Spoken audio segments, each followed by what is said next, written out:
In conclusion, I wish to say that more and more people, as the days go by, are beginning to question this war on terrorism, 9/11, the necessity of Big Brother cameras all over the place, are questioning the authorities, government, our leaders.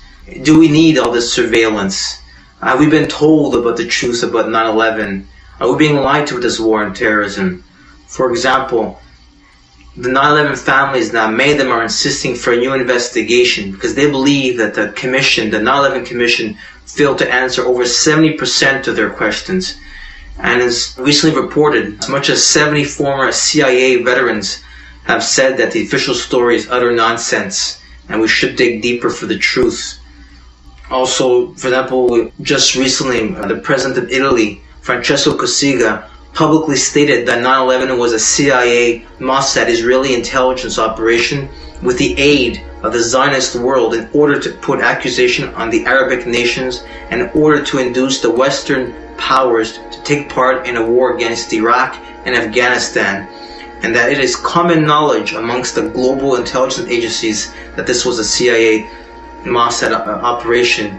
Cossiga could not be taken lightly because he headed the Ministry of the Interior for Italy in the late 1970s. And Mr. Cossiga is not alone now.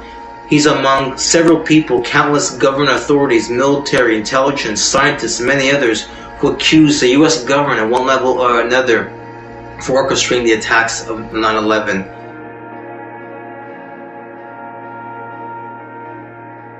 State-sponsored terrorism is nothing new. For example, for Canadians who don't know, the RCMP several years ago had penetrated the FLQ, planting bombs and pinning it on the FLQ. And even more, in addition, for example, NATO, we know from the meticulous research from Professor Daniel Ganser, a Swiss professor of security studies, where he has documented how throughout the Cold War, how NATO orchestrated terrorism against their own people to undermine democracy, communism, and socialism.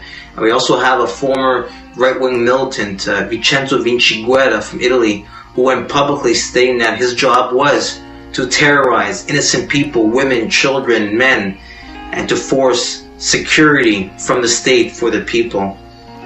Therefore, all things considered, what I said here tonight about this company, Verint, and its ties to Israeli American intelligence, its shady history, are we to feel safe with Verint, Big Brother, Converse, Autogo, with all this surveillance, and the companies again rapport with these intelligence agencies? In the wake of a terrorist attack in the Montreal's metro system, would we be able to trust Verint not to be part of a cover-up or part of a broader conspiracy?